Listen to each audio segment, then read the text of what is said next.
Now, as I'm speaking about this, you should know that there's good and bad in everything. Most people that join these closed networks and they assign a label, they give it a name.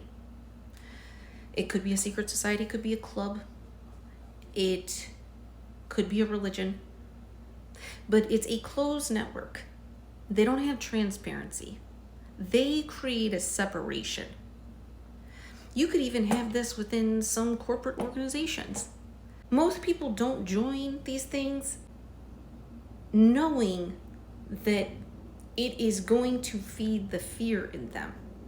The problem is that the people that are high ranking or the leaders within these organizations, instead of keeping the integrity of the foundation, they are benefiting from fear being contained within that system.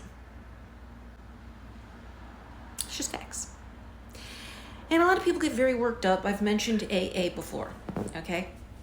Again, not all of them are bad. But actual facts and data have supported what I'm about to say. And this is the reason that a lot of these systems can be tied back, if you go all the way back, to some kind of occult, black magic, voodoo, satanic, or Luciferian type of influence at the deepest level of the foundation. When you have a system that is reinforcing fear and it's not updated, it's not re-examined, it is not repaired from the inside out, it ends up becoming toxic. And fear is validated, and fear is grown more abundantly than healing. Now, why wouldn't they want people to heal, you might wonder?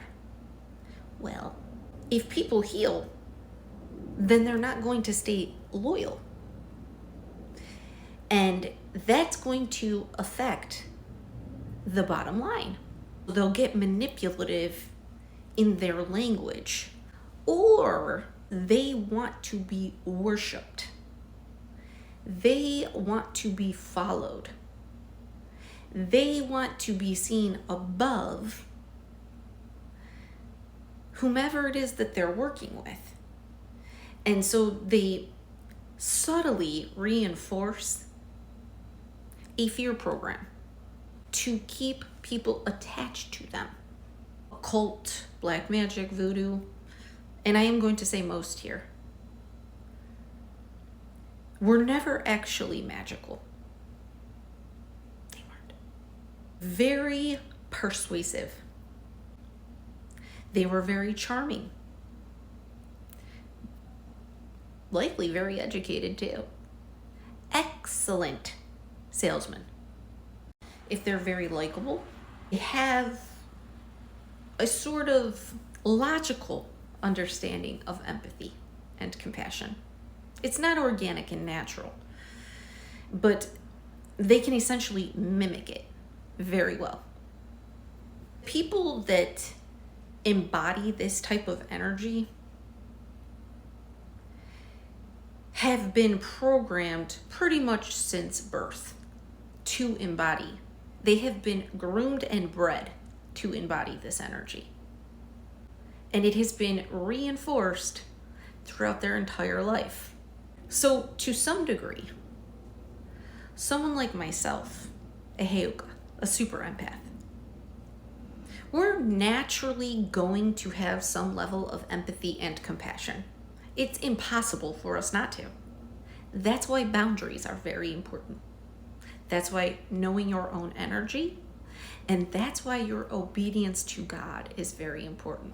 People who have a vested interest in you not healing, in you not growing, in you not being obedient to God, people who want you to worship them, people who want you to fall in line with what they think, will not like this. It affects them.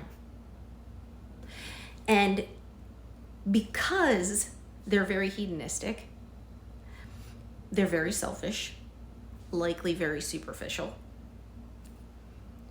But most of these people have made the choice to not heal. They have made the choice to create the perception of healing, when in all actuality, they are filled with fear. As an empath, or just someone who is compassionate, someone who is connected to your own humanity, meaning you have access to integrity, honesty, courage, selflessness. You can be inspired, you have creativity. You find yourself, and you will, in any type of structure, system, job, family, network, whatever. It's very important that you recognize that as an opportunity for you to learn discernment, and then for you to keep it pushing. Because if you don't, the fear that these people hold, they will try to place within you, project their fear at you. They will want you to carry the burden of their fear. An iceberg that goes with this,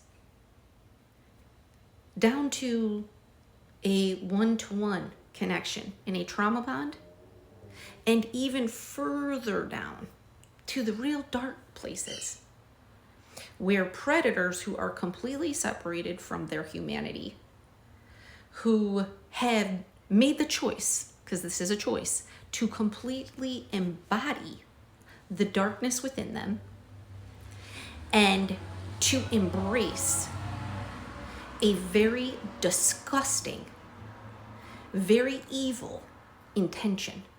It's not limited to the child, the woman, the little boy, the man even, that they are harming. There is a very large benefit to people who get involved in this bullshit. It is not limited to just disgusting, nasty pictures that they sell. Everything they do is strategized, it is planned. Every move they make is to protect the perception that they have worked very hard to create, to conceal their fear. You get a choice whether you are going to participate and act as a wall, a brick, a card in their house of cards. Anytime somebody figures out, like, oh, you've been lying to me, oh, I've been gaslit, oh, this person is a predator, it's very shocking to your system, to your back. And it hurts, it wounds you, it scars you. And that's when you have the option. Are you going to enter that merry-go-round with that person, or are you going to choose yourself? Are you going to learn the lesson that's being presented to you right now? Or are you going to allow whatever the fear is in another person to infect you? That's your choice. Some people stay on it forever. Go more than a couple times around that merry-go-round, and you don't ever recognize that you're making the choice to stay on it. What's going to happen is that you're going to start to blend in and become a part of that pattern. Empathy is going to drain out of you. And you're going to start to demonstrate some of the same behavior as that environment, as the people around you. That's your choice. If you are a part of or come from a family of people that are connected to a secret society, particular religion, particular culture, this can actually be very subtle. These networks and the history behind them, the corruption goes so deep. It goes so deep. Part of the reason that they curse the golden child, and see, they do this whole little inversion thing, just like Lucifer. They will scapegoat and put this label of the black sheep, the outcast, the outsider, on the child that they're going to essentially use as a sacrifice. Most people don't know this is happening until much older, till you go through an awakening. And if you choose to heal, because when you're in it, until you make that choice, you're likely not going to really recognize that this is happening to you. It was my destiny to expose these people. Definitely to expose my mother. That was a promise I made to my father. The man who sacrificed himself asked me to make a promise to him shortly before he died when I was 14. That I would never settle for anyone who treated me less than I deserve. That I would never let someone talk to me or treat me the way my mother treated him. And that I would always protect my heart. Because my heart was very important to my purpose. And if I did that, him and Jesus would always be protecting me. Last conversations I had with my dad before he died. He was in a nursing home and I was sitting on the side of his bed. I was eating a cheeseburger. To embody that disgusting energy, that hedonistic, abusive, narcissistic, maybe sociopathic or psychotic, intentionally embody demonic energy because they worship Lucifer or Satan. Really, they worship themselves. But they have to create a whole delusion around the whole thing. That's why they do their little rituals and their little plays and all of it. It's really all designed to glamorize the whole thing. That's it. They worship money. They worship themselves. They are selfish, hedonistic scumbags.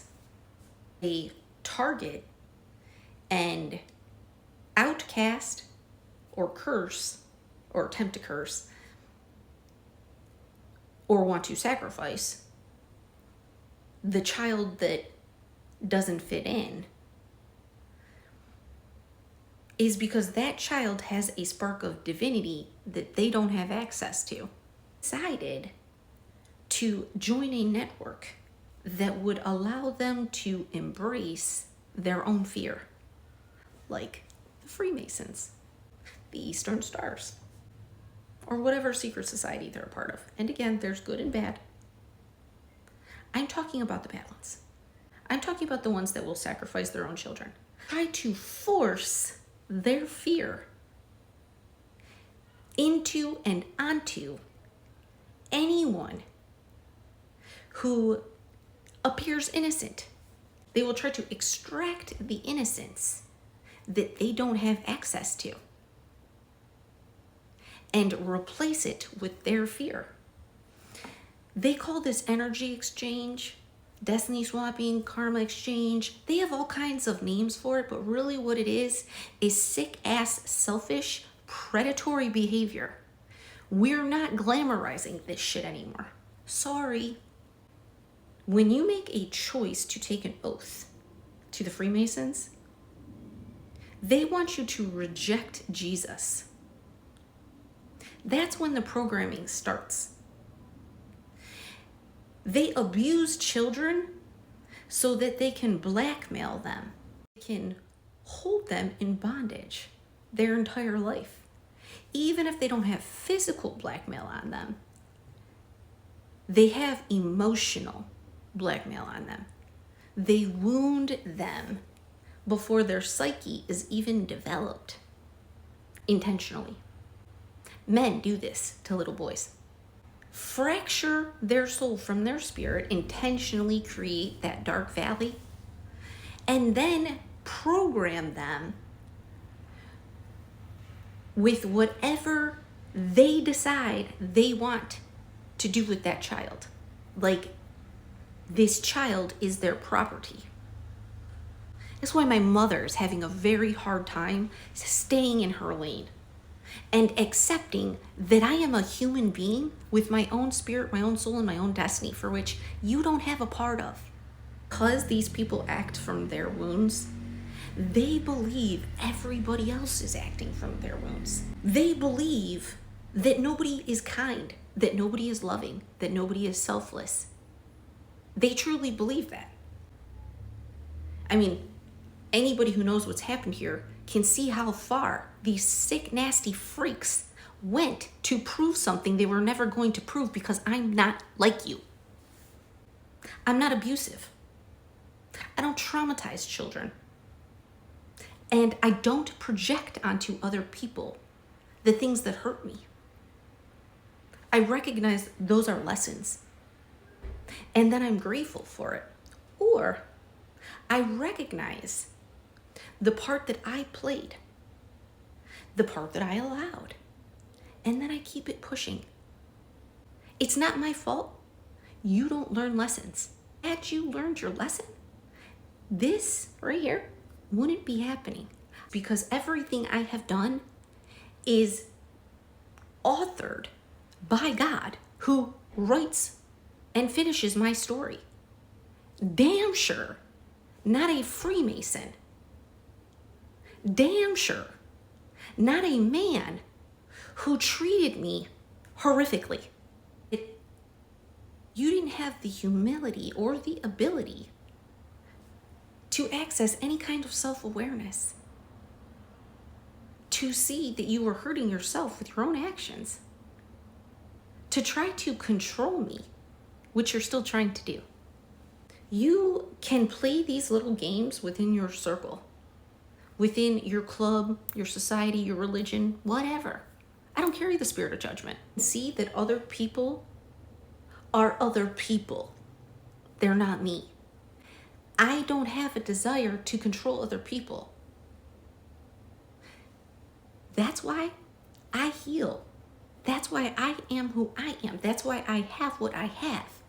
It didn't appear magically, because I'm not the one who does magic, curses, hexing, and voodoo. I'm not the one who intentionally traumatizes other people behind the scenes over and over and over again to have things go my way. That's not me. That's you. I'm not the one who settled for someone that would abuse me because it made everyone else happy. That was your choice to sacrifice yourself to make everyone else happy. What they want. That's their ultimate goal, unfortunately. And it is very vast. It's in every industry, literally every industry. They work running parallel. I'm just curious as to what constitution we're actually following, because I never signed or gave any oath to any kind of shadow government or Freemason society. No, I did not. I am a sovereign human being. I am a child of the Most High God, whether anybody likes it or not. And I am made righteous for it.